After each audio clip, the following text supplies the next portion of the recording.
नमस्कार श्रोताओं, शाम के ठीक 7:20 हुए हैं और इस समय है आपके अपने कार्यक्रम स्पोर्ट्स स्कैन का।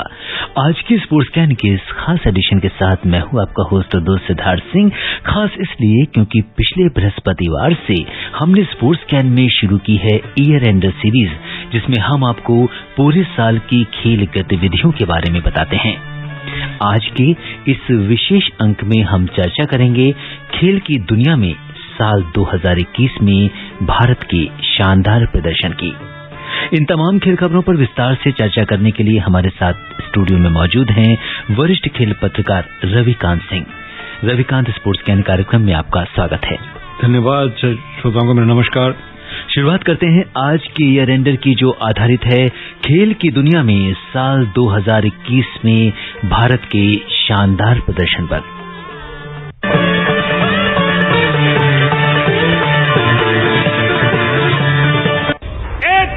दुनिया के किसी कोने में हाथ में तिरंगा लेकर के दौड़ता है, सारे हिंदुस्तान में ऊर्जा भर देता है।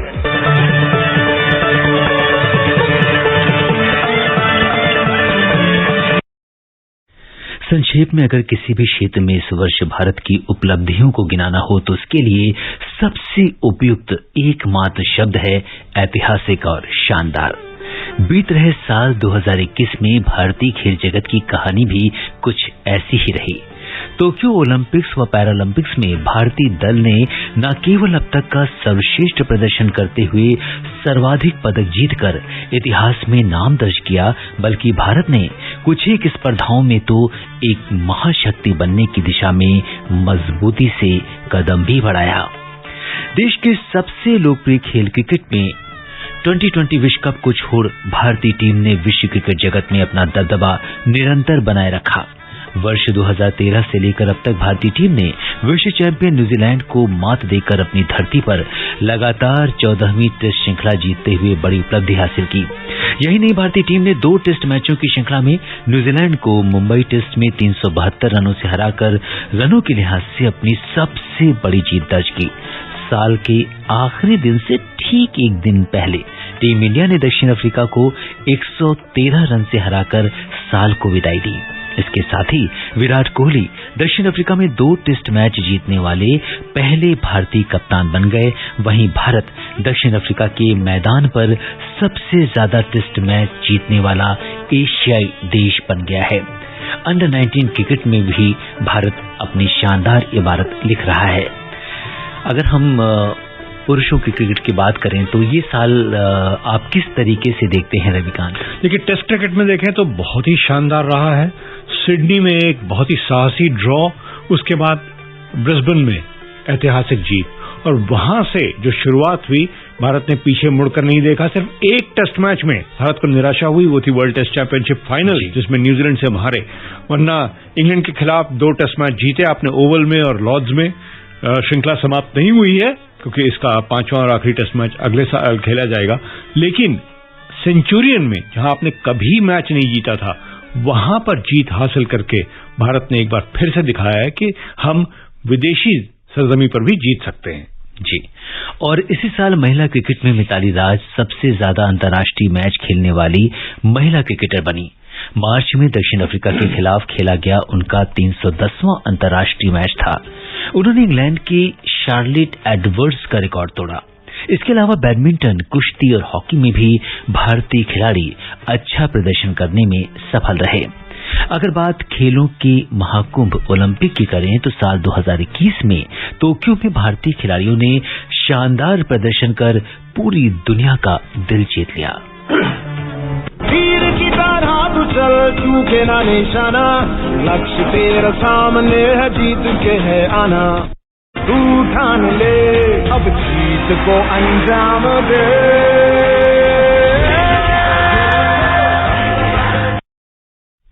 साल 2021 भारत के लिए ओलंपिक खेलों में एक बड़ी सफलता लेकर आया।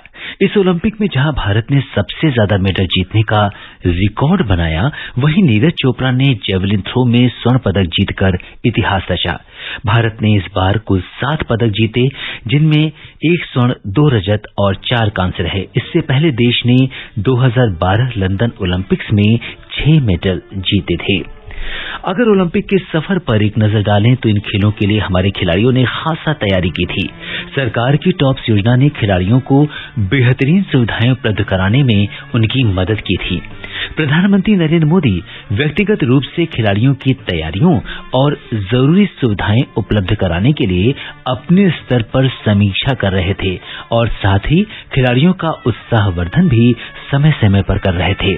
प्रधानमंत्री ने खिलाड़ियों से कहा कि किसी भी दबाव में नहीं रहना है और अपना सर्वश्रेष्ठ प्रदर्शन करना है। मुझे ये देखकर आज खुशी होती है कि देश आपको चीयर कर रहा है। 135 करोड़ भारतीयों की ये शुभकामनाएं खेल के मैदान में उतरने से पहले आप सभी के लिए देश का आशीर्वाद है। मैं भी अपनी ओर से आपको ढेर सारी शुभकामनाएं देता हूं। ये बात जरूर याद रखना है कि जीतने का प्रेशर लेकर नहीं खेलना है। अपने दिल दिमाग को बस एक ही बात कहिए कि मुझे अपना बेस्ट परफॉर्म करना है। जी हाँ, अगर हम देखें तो रविकांत, जिस तरीके से प्रधानमंत्री जी ने लगातार खिलाड़ियों का उत्साहवर्धन किया है, टॉप्स स्कीम के जरिए लगातार जो उनको सपोर्ट दिया है, इस बारे में आप क्या कहेंगे? ये सबसे पहले तो हमें जो टॉप्स है ना, उसकी परिभाषा समझनी चाहिए जी। टारगेट ओलंपिक पोडियम, और बिल्कुल यही लक्ष्य रखकर सभी तैयारियां की गई।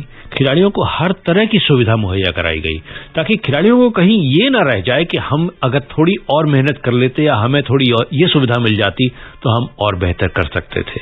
किसी तरह की कमी या कसर नहीं रहने दी भारत सरकार ने, और इसका नतीजा देखने को मिला ट्रैक एंड फील्ड में पहला ओलंपिक मेडल, वो भी गोल्ड। जी बिल्कुल। और आकाशवाणी समाचार ने भी खिलाड़ियों का उत्साहवर्धन किया। एक अनूठे ओलंपिक क्विज की आकाशवाणी समाचार ने शुरुआत की, जिसमें स्पोर्ट्स अथॉरिटी ऑफ इंडिया ने आकाशवाणी के साथ साझेदार की भूमिका निभाई। इस क्विज में देश विदेश से श्रोताओं ने हिस्सा लिया। असम की विजेता परीक्षा ने क्विज का विजेता बनने पर स्पोर्ट्स ज्ञान कार्यक्रम का धन्यवाद कुछ इस तरीके से किया। टोक्यो, ओलंपिक्स और ऑल इंडिया रेडियो, ये तो त्रिवेणी संगम बन गया। सब कुछ मंगलमय हुआ। रोज सुबह शाम आपका ब्रॉडकास्ट सुनकर हमें ओलंपिक्स की पल पल की जानकारी मिली, लेकिन 2 दिनों से कुछ सूना सूना लग रहा है। टीम इंडिया की टी शर्ट भेजने के लिए ऑल इंडिया रेडियो को धन्यवाद कहती हूँ। इतना ही नहीं, आकाशवाणी समाचार ने खिलाड़ियों का उत्साहवर्धन करने के लिए खिलाड़ियों के परिजनों और पूरे देश से उनके लिए शुभकामना संदेश प्रसारित किए। साथ ही आकाशवाणी ने से प्रसारित देशवासियों की शुभकामनाएं और दुआएं रंग भी लाई।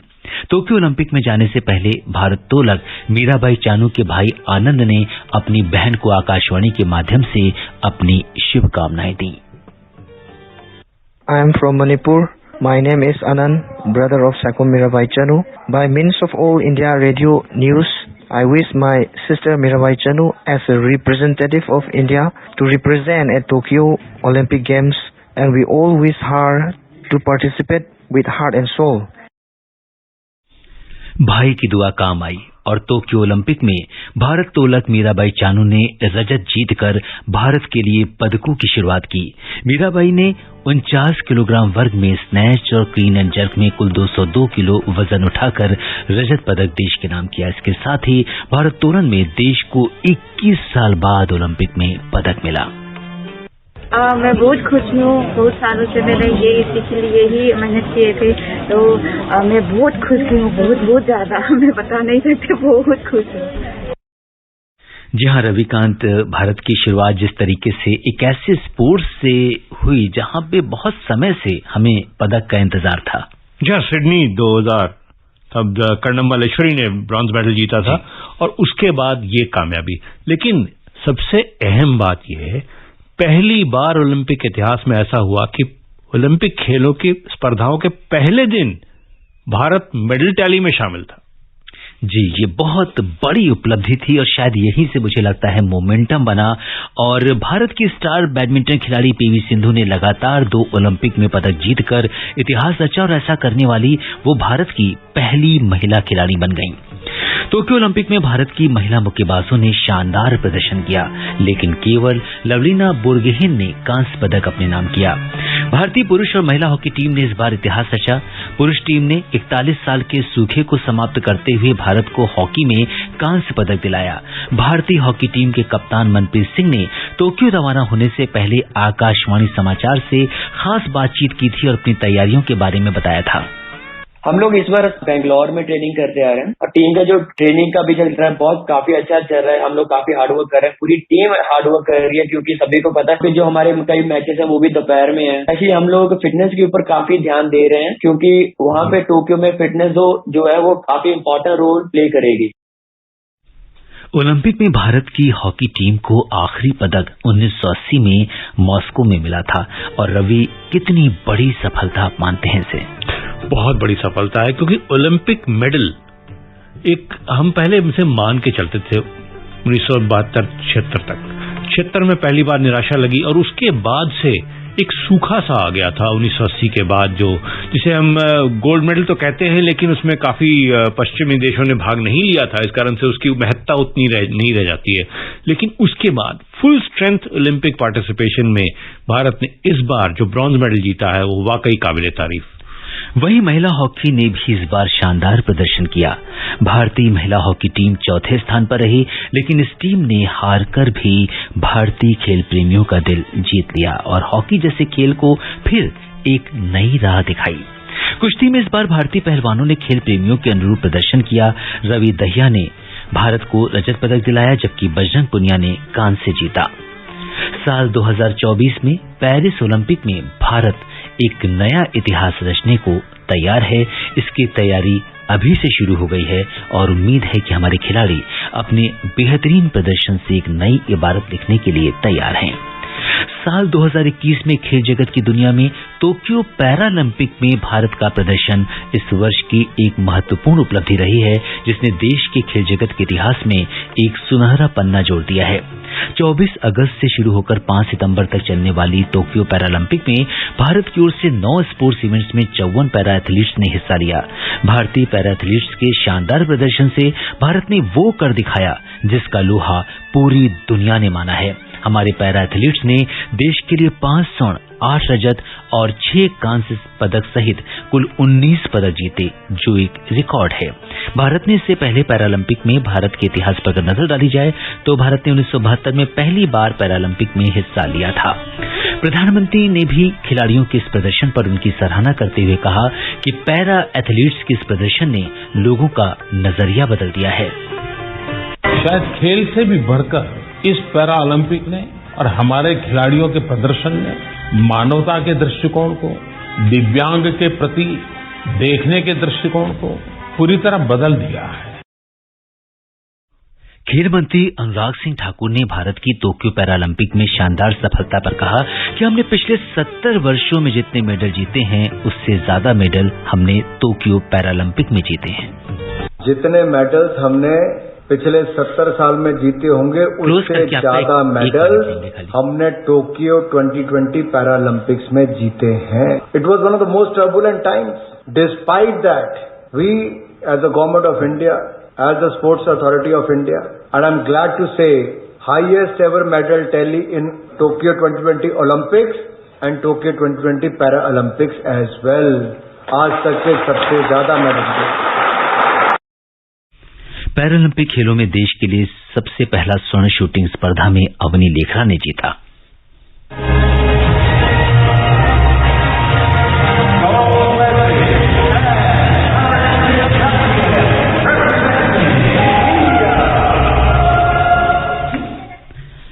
भारत के लिए दूसरा स्वर्ण जेवलिन थ्रो यानी भाला फेंक में सुमित अंतिल के खाते में आया। तीसरा स्वर्ण 19 वर्षीय शूटर मनीष नरवाल के खाते में आया। मनीष ने मिक्स 50 मीटर सच-1 श्रेणी में गोल्ड मेडल जीता। 2 स्वर्ण पदक देश को बैडमिंटन में भी मिले। और अगर हम देखें तो जिस तरीके की सफलता अगर की बात करें तो बहुत सफल जो हमारे पैरा एथलीट्स ने प्रदर्शन किया। देखिए, सबसे पहली बात यह है कि पैरा एथलीट्स को रिकग्निशन मिलने लगा है, उनको एक पहचान मिली है, उनको अवार्ड्स मिलने लगे हैं। तो इस रिकग्निशन से लोगों का प्रोत्साहन बढ़ता है। और आप देखें कि अलग अलग स्पर्धाओं में, अलग अलग कैटेगरीज में हमने मेडल जीते हैं। इससे दिख रहा है कि खिलाड़ियों में कितना ज्यादा जोश है, कितना ज्यादा समर्पण आ गया है। बैडमिंटन की बात करें तो वर्ष 2021 देश की स्टार बैडमिंटन खिलाड़ी पीवी सिंधु और किदाम्बी श्रीकांत के नाम रहा। जहां सिंधु की उपलब्धियों में दूसरा ओलंपिक पदक जुड़ा, वहीं किदाम्बी श्रीकांत ने भी ऐतिहासिक विश्व चैंपियनशिप में रजत पदक जीतकर इतिहास रचा। दुनिया के सबसे लोकप्रिय खेल फुटबॉल के मैदान पर साल 2021 कई मायनों में बेहद खास रहा। मैदान पर कई रिकॉर्ड्स टूटे तो नए कीर्तिमानों ने सुर्खियां बटोरी। महामारी के बीच दर्शकों की मैदान पर वापसी हुई और रोमांच चरम पर रहा। 2021 में भारतीय फुटबॉल की बात करें तो टीम इंडिया ने नेपाल को 3-0 से हराकर सैफ चैंपियनशिप एक बार फिर जीतने में सफलता पाई। भारतीय कप्तान सुनील छेत्री मैदान पर छाए रहे और उन्होंने कई रिकॉर्ड्स अपने नाम किए। सैफ चैंपियनशिप में उन्होंने अंतर्राष्ट्रीय गोलों के मामले में अर्जेंटीना के दिग्गज फुटबॉलर लियोनेल मेसी के 80 गोलों के रिकॉर्ड की भी बराबरी की। भारतीय महिला फुटबॉल के लिए ये साल कई मायनों में खास रहा। इतिहास में पहली बार भारतीय टीम ने ब्राजील के साथ मैच खेला। टीम भले ही इस मुकाबले में हार गई, लेकिन मनीषा कल्याण, उन्हें कौन भूल सकता है, उन्होंने एक गोल कर इंडियन फुटबॉल हिस्ट्री में अपना नाम स्वर्णाक्षरों में दर्ज करा लिया। साल 2021 खेलों की दृष्टि से भारत के लिए एक सुनहरा साल रहा है। हमारे खिलाड़ियों ने कई इतिहास और कीर्तिमान स्थापित किए। उम्मीद है कि आने वाला साल भारत के लिए सफलता की एक नई उड़ान लेकर आएगा। आइए हम सभी देशवासी कामना करें कि आने वाले साल में हमारे खिलाड़ी एक नई इबारत लिखेंगे और खेलों की दुनिया में भारत का नाम शिखर पर ले जाएंगे।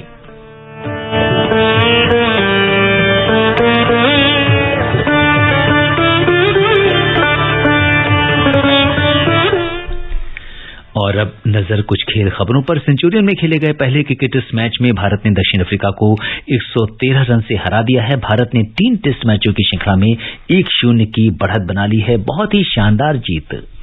इसमें कोई दो राय नहीं है। और गेंदबाजों ने जिस तरह से प्रदर्शन किया इस मुश्किल पिच पर, जहां पे मदद थी जरूर गेंदबाजों के लिए, लेकिन फिर भी लाइन और लेंथ बनाए रखना बहुत जरूरी था।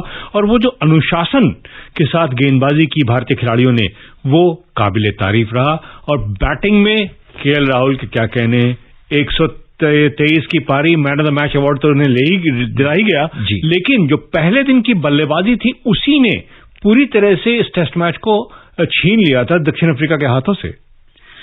और Bharat under 19 Asia cup cricket tournament के फाइनल में पहुंच गया है। कल दुबई में फाइनल में भारत का मुकाबला श्रीलंका से होगा।